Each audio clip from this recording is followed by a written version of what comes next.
স্বামীর অনুমতি ছাড়া স্ত্রী যদি 3টি কাজ করেন তাহলে কি জাহান্নামে যাবেন আপনি? আর এটা আমার কথা না তো, রাগ করে কোনো লাভ নাই। মা বোন প্লিজ রাগ করবেন না, আপনাদের কল্যাণের জন্য কথা বলছি।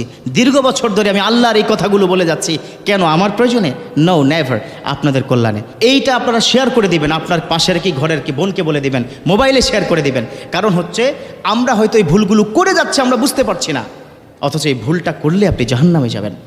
আমার রাসূল সাল্লাল্লাহু আলাইহি ওয়াসাল্লাম মেরাজের রাত্রিতে জান্নাত জাহান্নাম ঘুরলেন, সাথে ছিলেন জিবরিল আমিন। জিজ্ঞেস করলেন, ও জিবরিল আমিন ভাই, ওই জাহান্নামের মধ্যে অধিকাংশ নারী কেন জাহান্নামী? আকসারুন নাস ফিল মারআ, অধিকাংশ নারীরাই হচ্ছে জাহান্নামে।